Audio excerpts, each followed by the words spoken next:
السلام علیکم حاضرین ناظرین اور سامعین، میں آپ کا میزبان ڈاکٹر شہزاد شمیم اور جناب آج کی جو قرآن کی نشست ہے، قرآن مجید کی تیسری صورت سورہ آل عمران اور اس کا درس نمبر 10 اور سورہ آل عمران کی آیات ہوں گی 39 سے 43 تک۔ میرے استاد محترم جناب قرآن اسکالر انجینئر محمد طفیل شاد صاحب آگاہی فرمائیں گے۔ آج مندرجہ ذیل جو ہمارے موضوعات ہیں، نمبر 1 دعا حضور الہی میں براہ راست کی جائے گی۔ نمبر 2 کسی نبی ولی کا وسیلہ درمیان میں نہیں لایا جائے گا۔ نمبر 3 یفعل ما یشاء کا معنی قانون مشیت کے مطابق ہے، اس کے خلاف ہرگز نہیں۔ اور نمبر 4 حضرت مریم علیہ السلام کا اس غیر اسلامی رسم کو توڑنے کے لیے چن لیا گیا تھا جو اس معاشرے میں رائج تھی کہ منظورہ لڑکیوں کی شادی نہیں کی جاتی تھی، اور آخر میں وہی نبیوں کو صرف ہوتی ہے اور نبی صرف مرد ہوتے ہیں۔ یہ ہیں آج کے موضوعات۔ تو میں استاد محترم سے کہوں گا ان موضوعات پر قرآن کی روشنی میں تفصیل سے آگاہی فرمائیں۔ جی استاد محترم پلیز گو ایٹ۔ السلام علیکم۔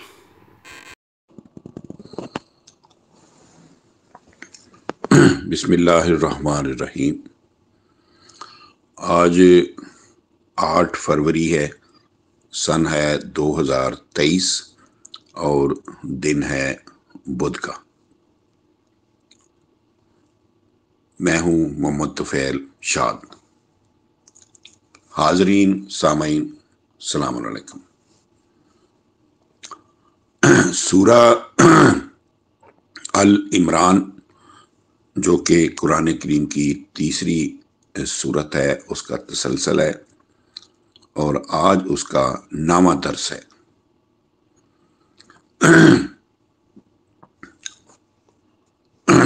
آج ہم کوشش کریں گے کہ سورہ العمران کی 33 آیت سے لے کے 37 تک کور کر سکیں۔ تو اس کے مابین جو ہمارے سامنے موضوع آئیں گے وہ آئیں گے حضرت مریم کی پیدائش اور احساس ذمہ داری اور ولادت یحییٰ، اگر ٹائم بچا تو حاضرین سامعین ہم آتے ہیں سورہ العمران کی 33 آیت پر، 3/33۔ بسم اللہ الرحمن الرحیم۔ ان اللہ اصطفیٰ آدم و نوح و آل ابراہیم و آل عمران علی العالمین۔ بے شک اللہ تعالیٰ نے خلافت ارضی کے لیے منتخب فرمایا آدم سلام علیہ کو، نوح سلام علیہ کو اور آل ابراہیم سلام علیہم کو، اور آل عمران کو لوگوں کے مقابلے پر۔ سامعین کرام، یہاں جو آدم کا لفظ ہے، حضرت آدم اللہ کے نبی اور پہلے ارضی خلیفہ تھے، کیونکہ یہاں لفظ استفاء کا مطلب ہوتا ہے نومینیٹ، منتخب کیا ہوا۔ تو حضرت آدم اللہ کے نبی اور پہلے ارضی خلیفہ تھے۔ نوح سلام علیہ کی قوم نے نوح کی مخالفت کی، لیکن جب اللہ تعالیٰ نے اسے غرق کر دیا تو حضرت نوح نے متوازن اسلامی معاشرہ قائم کیا۔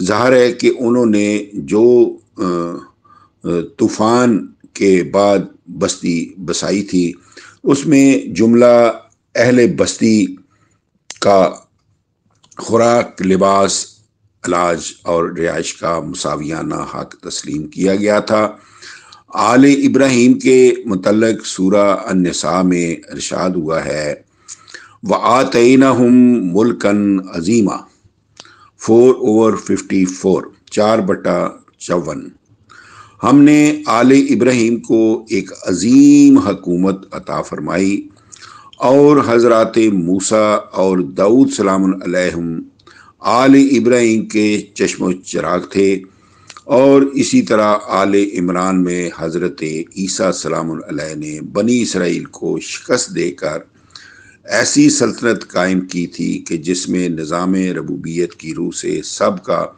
مساوی حق تھا۔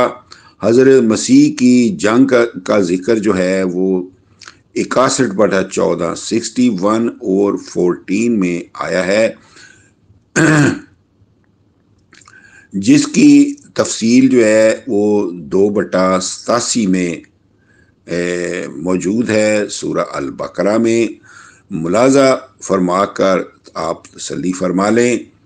اگلی آیت مجیدہ میں حضرات آدم، نوح، آل ابراہیم اور آل عمران کے متعلق بتایا گیا ہے کہ ان کے بعض کی اولاد تھے، سب نوع آدم تھے، ان میں سے ما فوق البشر کوئی بھی نہیں تھا۔ ذریتم بعضها من بعض واللہ سمیع علیم 3/34 ان میں سے بعض کی ذریت یعنی بعض کے حقیقی بیٹے، پوتے، پڑپوتے تھے۔ ان سب کے قول و افعال میں مطلقاً فرق نہیں تھا۔ 2/285 سورہ البقرہ میں۔ حقیقت یہ ہے کہ اللہ تعالیٰ ہر ایک کی باتوں کو سننے اور ارادوں کو جاننے والا ہے۔ سامعین کرام، ان اللہ کے پسندیدہ گروہوں میں سے ایک گروہ آل عمران کا ذکر اگلی آیت مجیدہ میں انتہائی پسندیدہ اور خصوصی انداز کے ساتھ کیا گیا ہے کہ حضرت عمران کی بیوی، جو اگرچہ ایک عورت تھی، اس کے ذہن میں تبلیغ اسلام کا اس قدر وسیع جذبہ موجود تھا کہ اس نے اپنے اس بچے کو جو ابھی اس کے رحم میں تھا دین الہی کی خدمت کے لیے وقف کر دیا۔ غور کیجئے کس پیارے انداز میں بیان کیا گیا ہے۔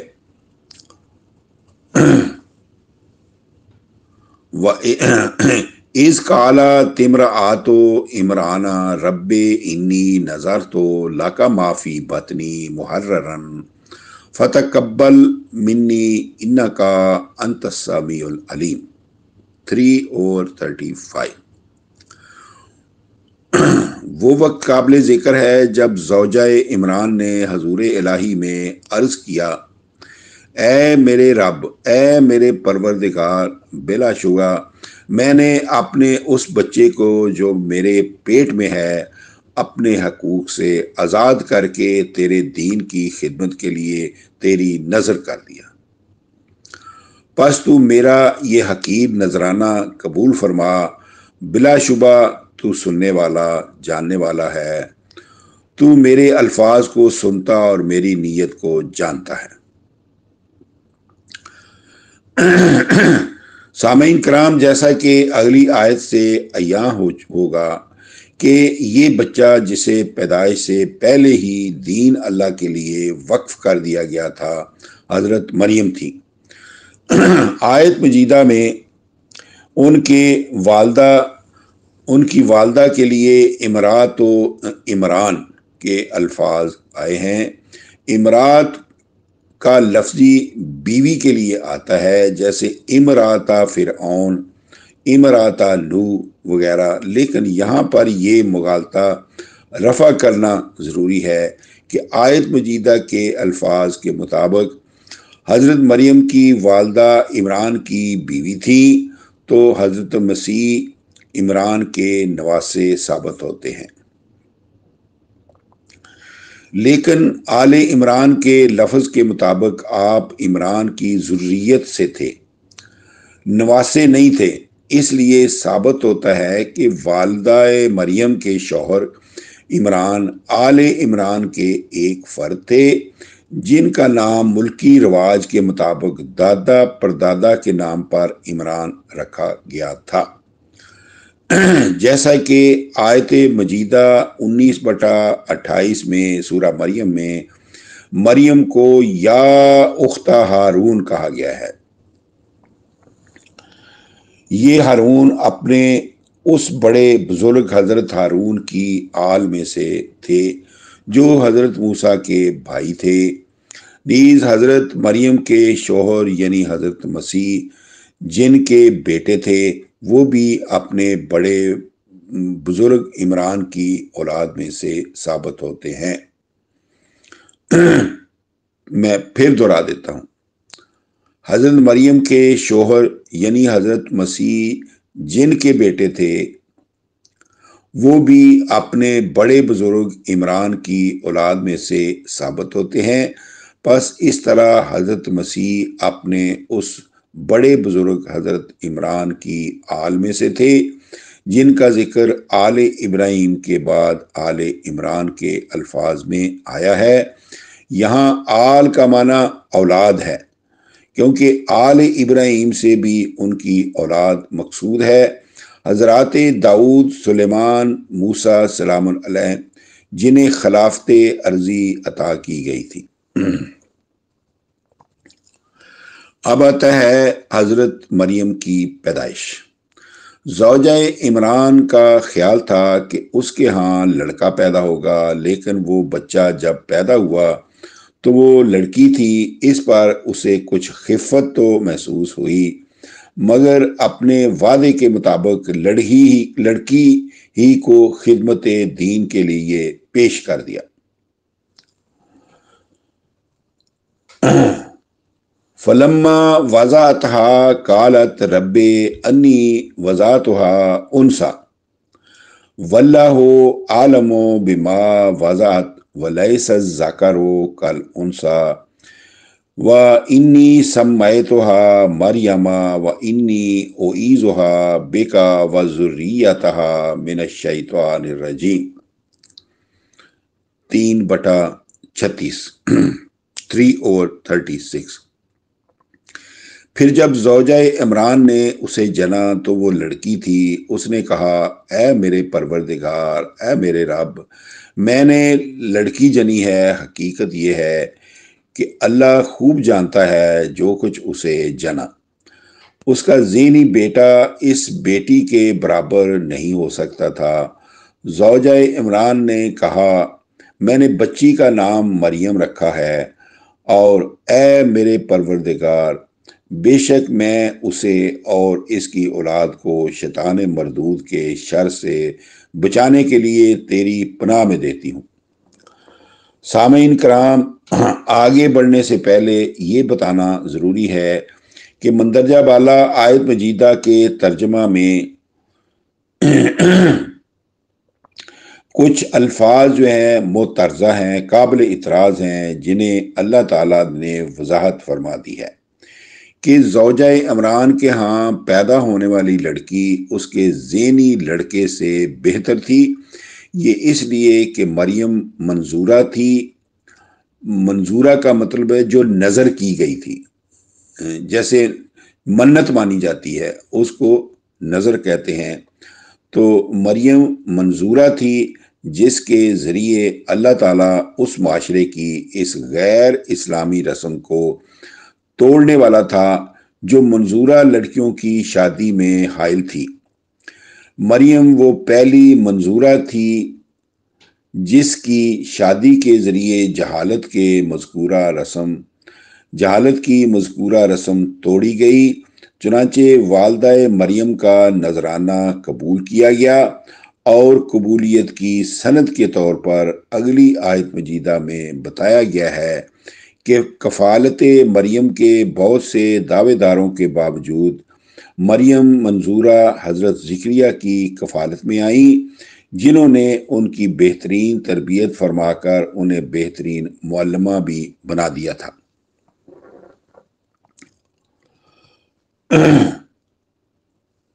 فتقبلها ربها بقبول حسن وانبتها نباتا حسنا وکفلها زکریا۔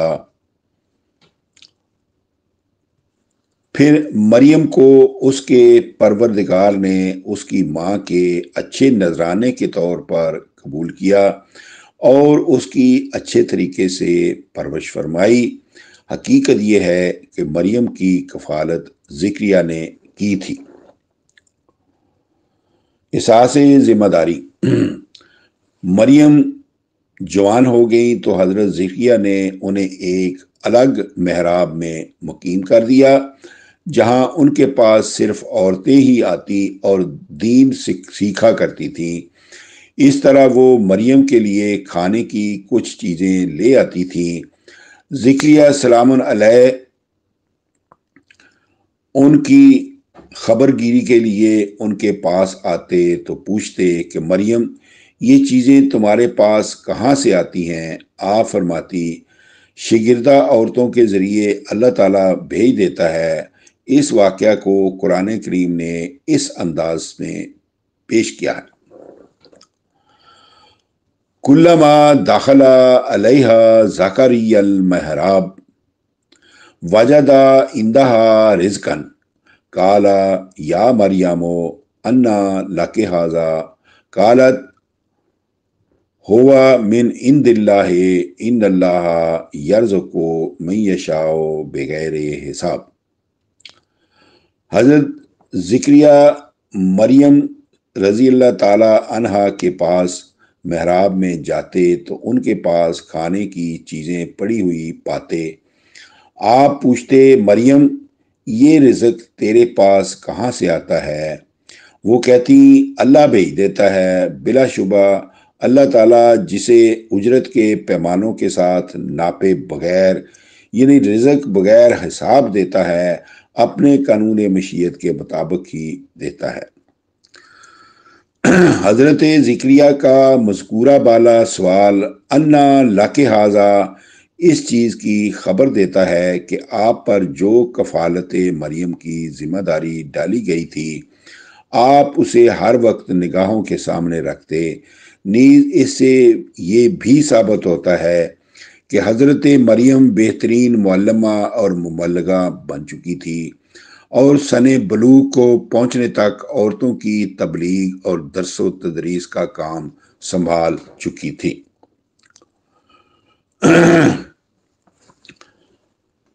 ولادت یحییٰ۔ اس سے اگلی 4 آیات کریمات میں حضرت یحییٰ کی ولادت کا ذکر ولادت مسیح کے ذکر سے ما قبل جملہ معترضہ کے طور پر آیا ہے۔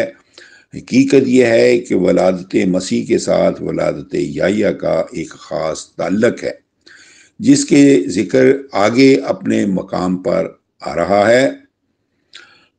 اس کا ذکر آگے اپنے مقام پر آ رہا ہے۔ یہاں صرف اتنا عرض کیے دیتا ہوں کہ ولادت مسیح کا ذکر قرآن کریم میں 2 جگہ مذکور ہے، سورہ العمران اور سورہ مریم، ان دونوں میں، اور دونوں مقامات پر ولادت مسیح کے تذکرہ سے پہلے ولادت یحییٰ کا ذکر لایا گیا ہے۔ واقعہ یہ ہے کہ جب مریم صدیقہ کو حضرت زکریا نے ایک الگ محراب میں الگ کر دیا جہاں انہوں نے عورتوں کے درس و تدریس کا کام سنبھال لیا تو آپ عورتوں کی تبلیغ کی طرف سے مطمئن ہو گئے، لیکن آپ اپنے بعد مردوں کی تبلیغ اور درس و تدریس کے متعلق مطمئن نہیں تھے، کیونکہ مردوں میں آپ کے بعد سلسلہ تبلیغ کو جاری رکھنے والا کوئی نہیں تھا۔ اس لیے آپ نے حضرت مریم کی تبلیغی کامیابیوں کو دیکھ کر محراب مریم ہی میں اللہ تعالیٰ کے حضور دعا فرمائی،